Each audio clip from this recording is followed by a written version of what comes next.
కేంద్ర ప్రభుత్వం 1,00,000 రూపాయలు సబ్సిడీగా ఇస్తోంది. అందుకోసం కొత్తగా దరఖాస్తులు స్వీకరిస్తోంది. మరి ఎలా అప్లై చేసుకోవాలో పూర్తి వివరాలు తెలుసుకుందాం. సబ్సిడీ మొత్తాన్ని ప్రభుత్వం నేరుగా లబ్ధిదారుని బ్యాంక్ ఖాతాలో వేస్తుంది. లో అర్బన్, గ్రామీణ అనే 2 విభాగాలుంటాయి.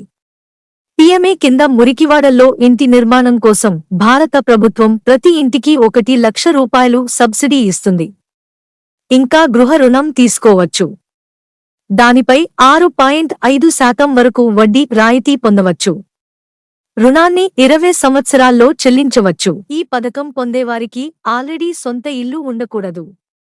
ఉంటే ఇది వర్తించదు. ఈ పథకంలో మహిళలకు ఎక్కువ ప్రాధాన్యం ఉంటుంది. వారు ఇంటి యజమానులుగా ఉండేలా పథకాన్ని పొందితే త్వరగా ఆమోదిస్తారు. దరఖాస్తు చేసుకునేవారు తప్పనిసరిగా భారతీయులు అయి ఉండాలి. అలాగే భారత ప్రభుత్వం లేదా రాష్ట్ర ప్రభుత్వం యొక్క ఏదైనా గృహ నిర్మాణ పథకం యొక్క ప్రయోజనాన్ని పొంది ఉండకూడదు. మీరు ప్రధానమంత్రి ఆవాస్ యోజన గ్రామీణ్ పీఎంఏ కోసం ఇంటి దగ్గర ఆన్లైన్లో దరఖాస్తు చేసుకోలేకపోతే, దీనికోసం మీరు ఏదైనా ప్రజాసేవా కేంద్రానికి లేదా బ్లాక్ లేదా గ్రామ అధిపతి దగ్గరికి వెళ్లి అప్లై చేయమని కోరవచ్చు. లేదా ఆన్లైన్లో https://awas.nic లోకి వెళ్ళాలి.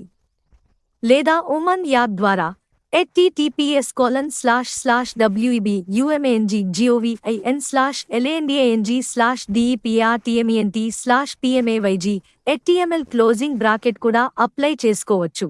ఆన్లైన్లో మీరు నింపిన ఫారం డౌన్లోడ్ చేసుకున్నాక మీరు మీ సేవా కేంద్రం, కామన్ సర్వీస్ సెంటర్ లేదా ఫైనాన్షియల్ ఇన్స్టిట్యూషన్ బ్యాంక్కి వెళ్లి సపోర్టింగ్ డాక్యుమెంట్లతో పాటు ఫారంను సమర్పించాలి.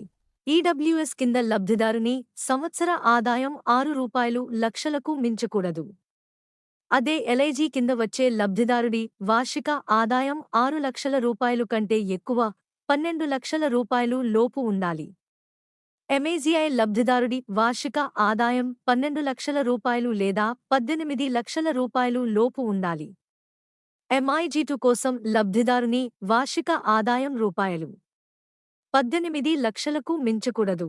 అవసరమైన పత్రాలు: ఆధార్ కార్డు, చిరునామా అడ్రస్, ఆదాయ ధృవీకరణ పత్రం, వయస్సు certificate, mobile number, bank passbook, passport size photo ఉండాలి.